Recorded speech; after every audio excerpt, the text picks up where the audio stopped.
नमस्ते बच्चों। आज की कहानी का नाम है अंधेर नगरी चौपट राजा। अंधेर नगरी मतलब जहाँ पे कोई भी न्याय व्यवस्था ना हो, अच्छा बुरा कुछ भी कोई नहीं मानता हो, गलत को भी सही, सही को भी गलत बता दें लोग। वहाँ जहाँ जिस जगह रहते हैं उसको अंधेर नगरी कहते हैं। चौपट राजा यानी कि मूर्ख, जिसे राज का शासन संभालना ना आता हो, वो हो गया चौपट, मूर्ख राजा। तो कहानी शुरू करते हैं।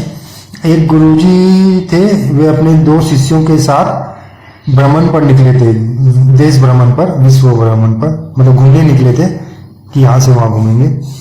तो चलते हुए उन्हें काफी समय पश्चात एक नगर दिखलाई दिया। गुरुजी के दोनों शिष्यों का नाम था, एक का नाम था रवि, दूसरे का नाम था कवि। गुरुजी ने अपने दोनों शिष्यों को नगर में भिक्षा लेने तथा जो भिक्षा मिले, मतलब भिक्षा मतलब पैसा, लोग सन्यासी लोग तो घूम फिर के लोगों से मांगते हैं ना कि कुछ खाने का या पैसा दे दो तो हम लोग खा पी लें, तो उसको भिक्षा कहते हैं। तो भिक्षा लेने भेजे और बोले कुछ जो भी सामान मिले वो लेते आना, अगर पैसे मिले तो उससे खाने का ले आना। तो पहला शिष्य एक दुकान में गया और आटा, दाल, चावल, गुड़ आदि का भाव पूछा। तो भाव सुनते ही उसके आश्चर्य का ठिकाना न रहा, क्योंकि सभी चीजें टके शेर की थी। यानी कि टक्का मतलब 1 रुपया और शेर मतलब 1 केजी। तो मतलब 1 रुपये में 1 किलो सामान मिलता था, सभी चीज। तो इतनी सस्ती थी, तो वो आश्चर्य किया, इतना सस्ता मिलता है यहाँ पे। फिर वो सब्जी वाले के गया तो सब्जी वाले का भी यही दाम, जो भी लो वो टके से भाजी, भाजी मतलब सब्जी। फिर मिठाई की गया तो मिठाई वाले का भी यही दाम, सभी के एक ही दाम, टके से किलो में 1 किलो 1 रुपये का। खाजा उस समय की फेमस मिठाई थी, तो टके से भाजी, टके से खाजा। तो उन शिष्यों को जितने भी पैसे भिक्षा में मिले थे, सब पैसों से उन्होंने मिठाइयाँ और अन्य सामान खरीद कर वापस अपने गुरुजी के पास लौटे। गुरुजी इतना सामान देखकर बोले, लगता है यहाँ के लोग बहुत दयालु हैं, जो बहुत सारी भिक्षा दे दी, मतलब दान दे दिया हमें। तो शिष्यों ने, नहीं गुरुजी, नहीं, यहाँ के राजा की आज्ञा है कि सभी वस्तुएं एक ही समान भाव पर बिकेंगी, 1 ही रुपए किलो। तो गुरुजी समझ गए कि ये मूर्ख राजा है, और उन्होंने कहा यह अंधेर नगरी है और चौपट राजा है। अंधेर नगरी, चौपट राजा, टके शेर भाजी, टके शेर खाजा। जहाँ सब सामान भाव में हो, मतलब एक ही जैसे भाव हो, दाम हो, तो वहाँ के लोग मूर्ख हैं और राजा भी मूर्ख हैं। गुरुजी ने समझाया, और उन्होंने जल्द से शिष्यों से कहा, जल्दी चलो यहाँ से, यहाँ रुक, इस नगर में, शहर में रुकना अच्छा नहीं है, हमारे लिए नुकसानदायक है। मगर पहला शिष्य रवि, वो नहीं माना, वो खाने का बहुत शौकीन था, पेटू था।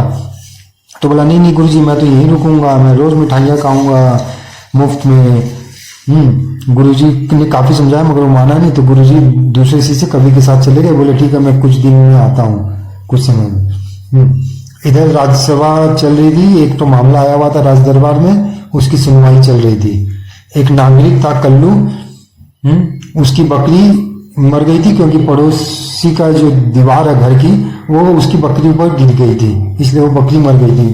तो उसी के लिए वो न्याय मांगने राज दरबार आया हुआ था।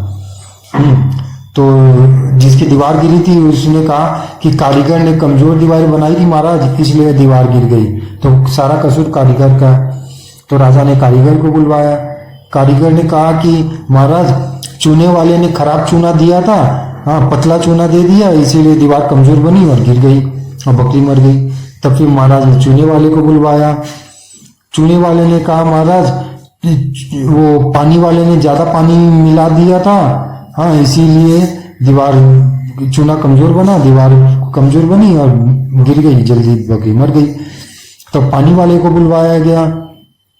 उसने कहा कि कुम्हार ने घड़ा ज्यादा बड़ा बना दिया था, इसलिए घड़े में ज्यादा पानी भर गया और चूना पतला बना, दीवार पर कमजोर बनी और बकरी मर गई। तो अब कुम्हार को बुलाया गया।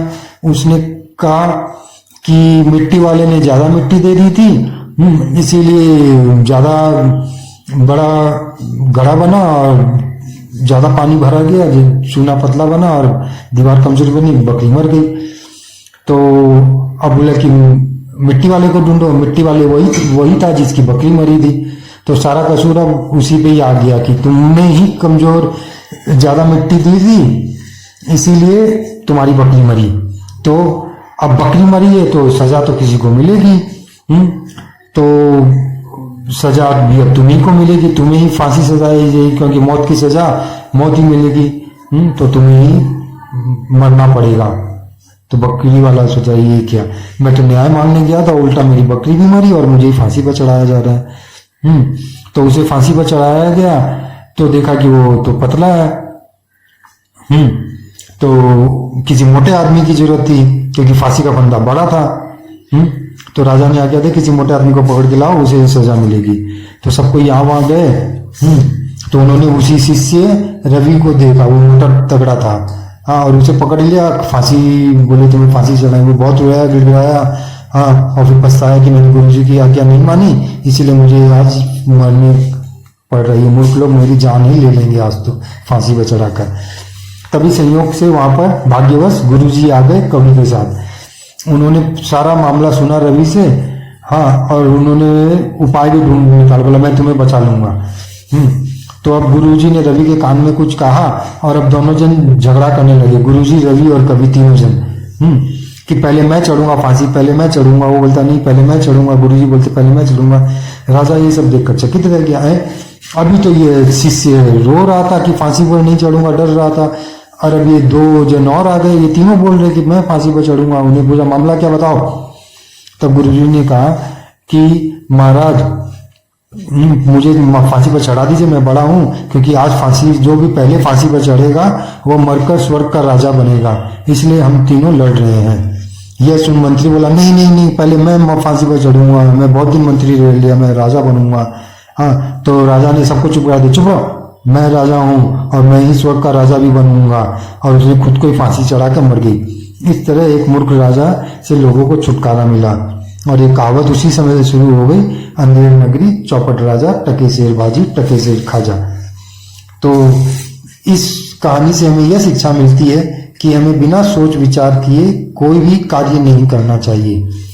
जहां मूर्ख लोग ज्यादा हो उस जगह से जल्दी दूर चले जाना चाहिए। तीसरी शिक्षा, हमें अपने बड़ों की बात माननी चाहिए क्योंकि वो हमारे भले के लिए ही कहते हैं।